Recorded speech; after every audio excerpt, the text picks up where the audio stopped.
Okay guys, I wanted to do a quick video about crimping solderless terminals to wires.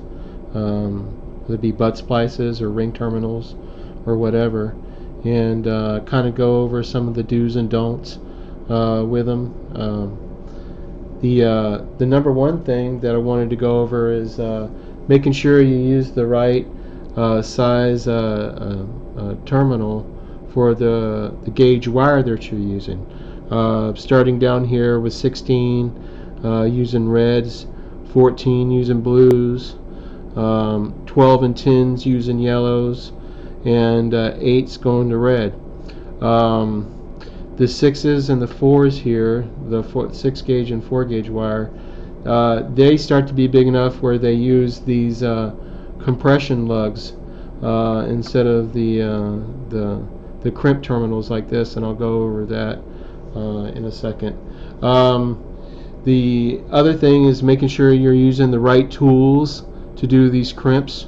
You want to make sure that you're using the right pair of strippers that have the right gauge strip, and also that you're using a good pair of stake-ons that have this kind of configuration with the insulated and non-insulated crimp portion.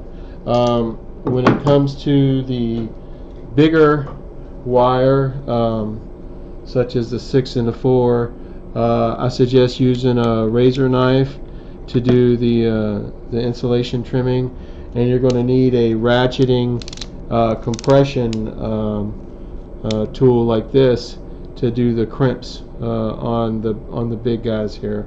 So like I said, make sure you got the right tools for the right job. I want to go over some of the do's and don'ts with these ring terminals and butt splices.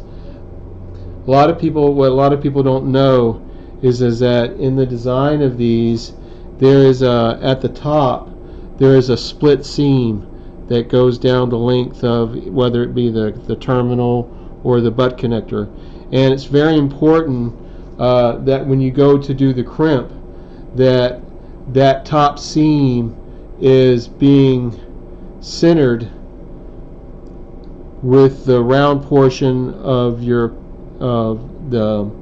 crimp surface here. So this would be the correct way. This would be incorrect. That would be correct for using this one, but if you're going to use the one for the non-insulated ones here in the middle, this is the only acceptable position.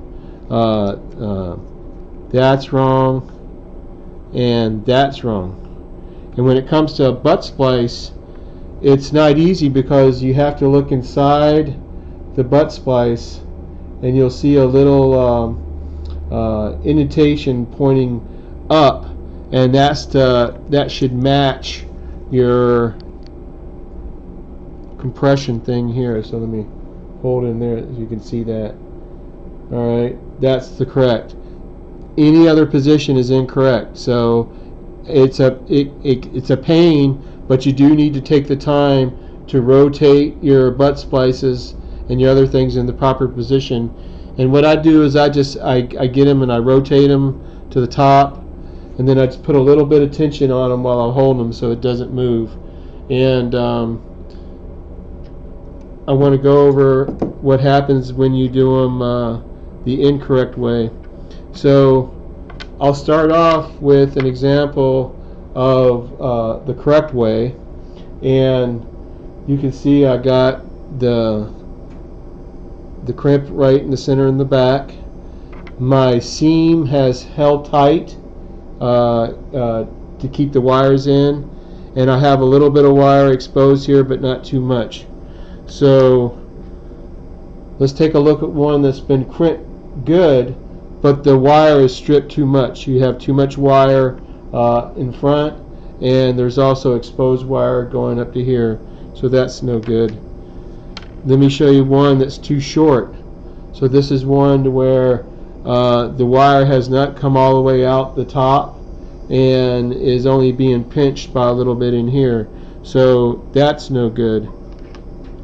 Here's an example of one that's been crimped upside down, and you can see the seam has been violated and is going to allow for threads of the wire that can poke out. Same here is that this one, although it's not as bad, has still been crimped from the side, and once again it has given a split here to the seam with no good compression. So yeah, it really makes a difference when you're doing these, especially in quantity, how they mechanically hold up. Plus, the whole object when you're doing a correct crimp is to give the maximum amount of surface area from the connector to the surface area of the wire, as well as being mechanically sound so that it can't come off. So keep that in mind.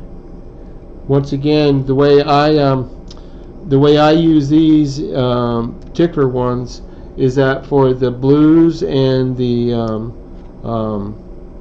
reds, I use the center one here, and then when I step up to the yellows, then I'll go ahead and use this part so I'll get the crush from both sides. Same when I'm doing the for number 8. This is for the radio cables. And like I said, for the big connectors here, we'd use the ratcheting compression tool here, and it's got different settings here where you can you push it in, you can rotate to get different size lugs to crimp. And there's a colored system that for the other, like Thomas and Betts compression lugs, where they have a standardized blue and green, and kind of similar to the ones up there as well. Some of the other things that you need to keep attention to is to make sure that when you go to connect the ring terminals, that you're using the correct stud size, and that you're also using the correct washers. And so when I say stud size, I'm talking about the size of the hole. So this is an example of this ring terminal here would be the correct size, whereas this one would not. Could you get it down there and pinch it and make it work? Yeah, you could, but once again, it's picking the right part for the job you need.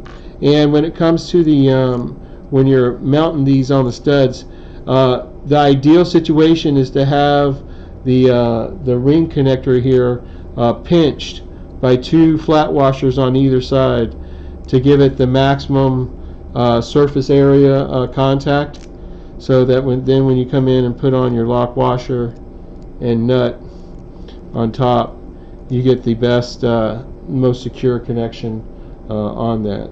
So keep that in mind. Try and use washers when you can, when you're hooking up the terminals to the studs. So the last thing I want to talk about is when you're doing your heat shrink on them. Just make sure that there's no exposed wires that are going to come and cut through the heat shrink, and that you're not using your heat shrink to kind of cover up for a bad crimp. Other than that, I think that'll do it. So we'll see you on the next one. Thanks.